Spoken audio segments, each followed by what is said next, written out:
Hello दोस्तों, कैसे हैं आप सब। उम्मीद करता हूं बहुत अच्छे से होंगे।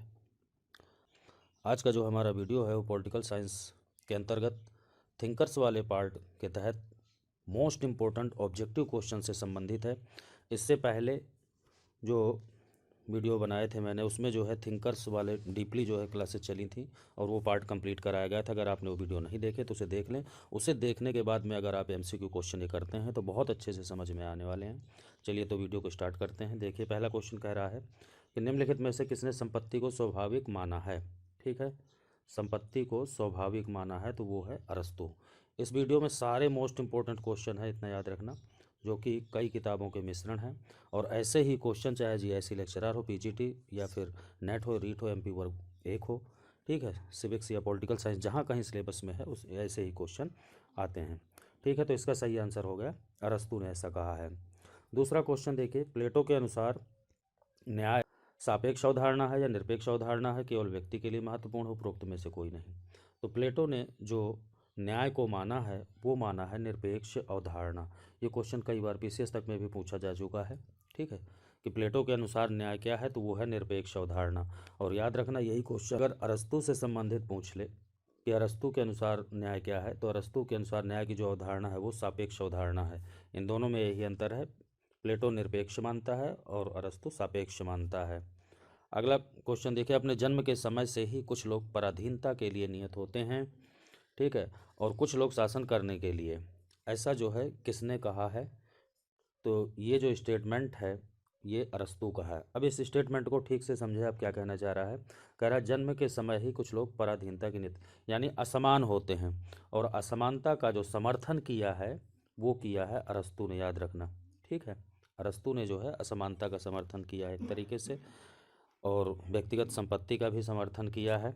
तो ये चीज़ आप याद रखना। अगला क्वेश्चन देखिए, अन्याय का जन्म वहाँ होता है जहाँ समान लोगों के साथ असमानों के साथ समान व्यवहार किया जाता है। तो ये जो है सिसरो का स्टेटमेंट है। अगला क्वेश्चन, सबसे पहले राज्य के आंगिक सिद्धांत का प्रतिपादन किसने किया था। ये मोस्ट इंपॉर्टेंट क्वेश्चन है। सबसे पहले कह रहा है आंगिक सिद्धांत, तो इसका सही आंसर है प्लेटो। याद रखना, प्लेटो ने सबसे पहले आंगिक सिद्धांत का प्रतिपादन किया था, यानी जनक है आंगिक सिद्धांत का। प्लेटो ने बताया था कि जो है राज्य के अंतर्गत तीन तरीके के वर्ग होते हैं। पहला होता है दार्शनिक वर्ग, ठीक है, दूसरा सैनिक वर्ग, और तीसरा जो है वो है उत्पादक वर्ग।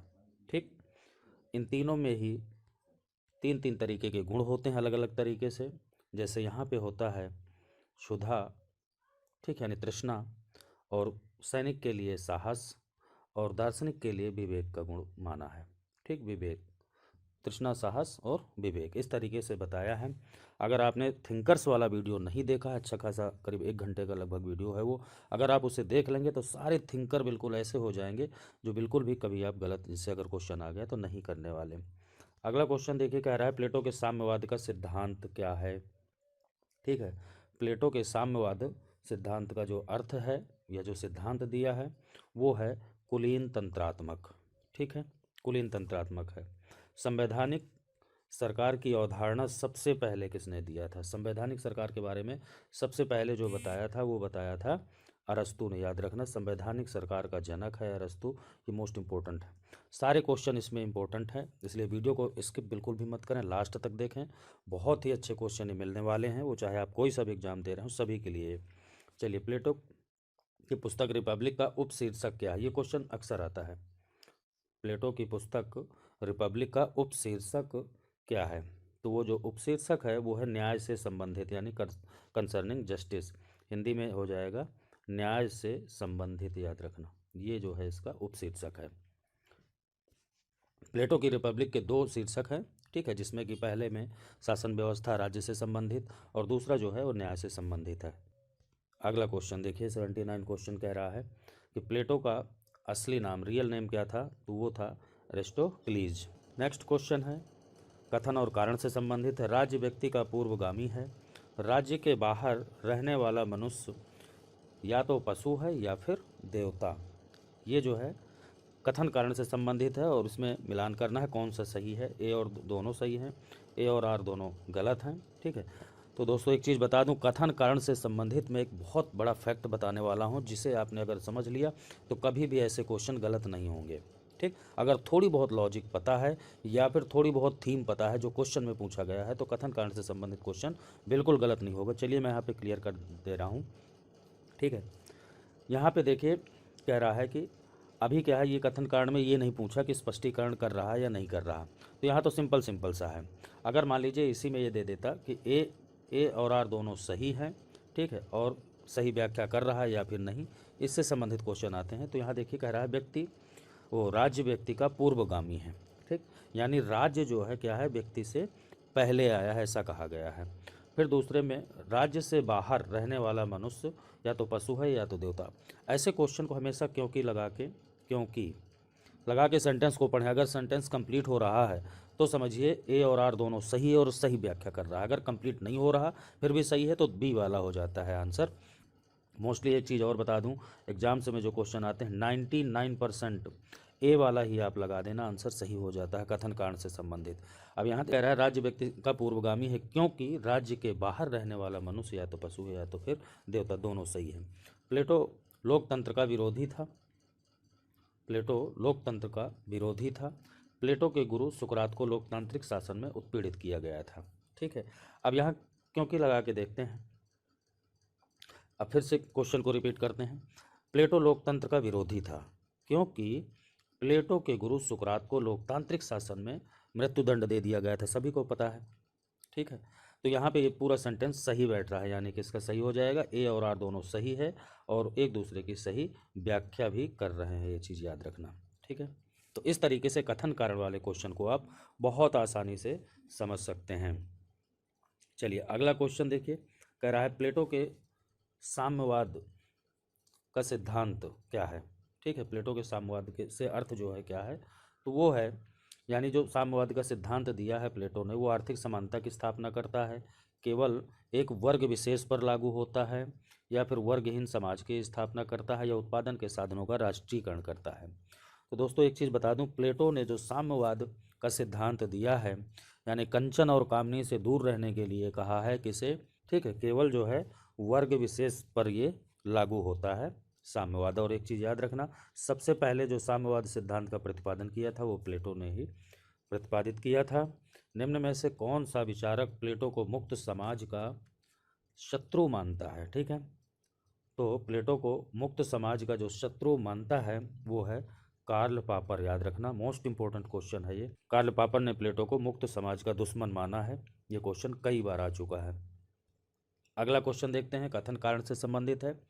प्लेटो के अनुसार समाज के कल्याण के लिए उसमें दार्शनिक राजाओं का शासन स्थापित करना जरूरी है। ठीक है, प्लेटो के अनुसार तृष्णा के आलोक के बिना समाज अंधकार में भटक जाएगा। तो यहाँ पे देखिए ये वाला तो बिल्कुल सही है। प्लेटो ने कहा था कि समाज के कल्याण के लिए राजा किस तरीके का होना चाहिए, दार्शनिक। मैंने पहले ही बताया, जो दार्शनिक वर्ग है वो राजा का कार्य करेगा, जो दूसरा वर्ग है सैनिक वर्ग वो रक्षा सुरक्षा का कार्य करेगा, और जो तीसरा वर्ग है उत्पादक वर्ग वो उत्पादन से संबंधित गतिविधियों को संपादित करेगा। ठीक है, तो प्लेटो का जो राजा है वो दार्शनिक होना चाहिए। यानी प्लेटो किस तरीके के तंत्र का समर्थन किया, राजतंत्र का। लोकतंत्र का दुश्मन है। दुश्मन इसलिए है क्योंकि प्लेटो के गुरु सुकरात को जो है लोकतंत्रवादियों ने ही विष का प्याला पीने के लिए मजबूर कर दिया था, इसलिए लोकतंत्र से प्लेटो को नफरत हो गई थी। अब जो दूसरा ये स्टेटमेंट है ये बिल्कुल गलत है। ठीक है, ये वाला जो है ये गलत है, तो यहाँ पे जो है तीसरा सही हो जाएगा, ए सही है, यानी पहला वाला सही है और आर गलत है। चलिए, किसने एक सबल मध्यम वर्ग लोकतंत्र की रीढ़ की हड्डी है, ऐसा जो है किसने कहा है कि मध्यम वर्ग को लोकतंत्र की रीढ़ की हड्डी किसने माना है, तो वो अरस्तू ने माना है। याद रखना, लोकतंत्र के लिए जो है अरस्तू ने क्या कहा है, जो मध्यम वर्ग है, मिडिल वर्ग है जो, वो एक सबल पक्ष है, यानी कि रीढ़ की हड्डी माना है। ठीक है, आगे देखते हैं। अगला जो क्वेश्चन है, प्लेटो के साम्यवाद का लक्ष्य क्या है। प्लेटो के साम्यवाद का लक्ष्य क्या है, ये क्वेश्चन पूछा गया है। तो इसका जो लक्ष्य है वो है राज्य की एकता। ठीक है, राज्य की एकता पर बल देने के लिए ही उसने साम्यवाद को गढ़ा था, यह साम्यवाद का प्रतिपादन किया था। निम्नलिखित चिंतकों में से कौन असमानता का समर्थन करता है। ये क्वेश्चन शायद अभी मैंने बताया है आपको। तो इसका सही आंसर है अरस्तु असमानता का समर्थन करता है। यानी अरस्तु ने कहा था कि जन्म से ही कुछ लोग विशेष कार्य के लिए होते हैं और कुछ लोग निम्न कार्य के लिए होते हैं, ऐसा अरस्तु ने कहा था। संविधान राज्य के पदों के वितरण, संप्रभुता के आवास और राज्य के उद्देश्य को निर्धारित करने वाली व्यवस्था है। ये परिभाषा किससे संबंधित है संविधान की? ये मोस्ट इंपॉर्टेंट स्टेटमेंट है। तो ये संविधान की जो परिभाषा दी है वो अरस्तु ने दिया है, याद रखना। अरस्तु ने जो परिभाषित किया है संविधान को, पदों के वितरण, संप्रभुता का आवास और राज्य के उद्देश्य, ठीक, 3 चीज़ों पर बल दिया है कि संविधान में जिस तरीके से पद होते हैं उनका वितरण कैसे किया जाए, इसका उल्लेख किया जाता है। संप्रभुता का आवास कहाँ पर होना चाहिए, इसका उल्लेख किया जाता है। और जो राज्य है उसका उद्देश्य क्या है। अगला जो है कथन कारण से संबंधित क्वेश्चन है। तो देखते हैं, प्लेटो ने समाज को 3 वर्गों में बांटा है। बिल्कुल सही बात है, समाज के 3 वर्गों की पहचान की है। और प्लेटो के अनुसार ईश्वर ने मनुष्य को अलग अलग क्षमताओं के अनुसार अलग अलग तत्वों से बना है। ये भी सही है, क्योंकि कार्य विशिष्टीकरण पर बल दिया है प्लेटो ने, और ये कहा है कि जो जिस कार्य के लायक है वही कार्य करेगा और उसी वर्ग में आ जाएगा। मान लीजिए किसी में बुद्धि और विवेक की प्रधानता है तो दार्शनिक वर्ग में आएगा, उसे ही राजा बनने का अधिकार है। कोई शारीरिक रूप से बहुत ज़्यादा हष्ट पुष्ट बलवान है तो वो सैनिक वर्ग में आएगा। शेष बचे लोग जो है उत्पादन का कार्य कर सकते हैं, ऐसा प्लेटो ने कहा है। अगला क्वेश्चन देखिए, अरस्तु के अनुसार राजनीति विज्ञान को एक निष्णात विज्ञान माना जाता है। इसने शासकों को ज्ञान प्रदान किया और सार्वजनिक जीवन को नियमित करने के सिद्धांत दिए। ठीक है, तो ये बिल्कुल सही है, दोनों ही सही हैं। अरस्तु ने राजनीति विज्ञान को सबसे मास्टर, ठीक है, मास्टर सब्जेक्ट कहा है, याद रखना, सबसे प्रमुख। तो ए और आर दोनों सही हैं, यानी कि दोनों ही व्याख्या भी कर रहे हैं। अगला क्वेश्चन देखते हैं, निम्न में से किसने राज्य को मानव मस्तिष्क का बृहत रूप कहा? बहुत ही जी क्वेश्चन है, इसका आंसर आपको बताना है, मुझे कमेंट बॉक्स में, ठीक है, लिख करके मैसेज करके आपको बताना है कि इसका सही आंसर क्या है, कि राज्य को मानव मस्तिष्क का बृहत रूप किसने कहा। क्वेश्चन नंबर आपको जो टाइप करना है मैसेज में 91 लिख के, आगे आंसर ये 4 दिए हैं वो मैसेज करके बताना है। साथ में दोस्तों एक चीज़ और बता दूं, अगर वीडियो अच्छा लगता है तो लाइक ज़रूर कर दिया करें, और चैनल में अगर नए हैं तो सब्सक्राइब कर लें और बेल आइकन को प्रेस करना ना भूलें, जिससे आने वाले सभी नोटिफिकेशन आपको मिलते रहें। क्योंकि ये ऐसा चैनल है जहां पर आपको शुरू से लेकर के लास्ट तक पूरा कोर्स कराया जाएगा, ठीक है। और इसके साथ साथ आपको जो नोट्स हैं, पीडीएफ हैं, वो भी बिल्कुल फ्री में दिए जाएंगे। बहुत जल्द आपके सामने जो है लाइव क्लास भी स्टार्ट होने वाली हैं, जिसमें आपको किसी तरीके का कोई चार्ज नहीं देना पड़ेगा।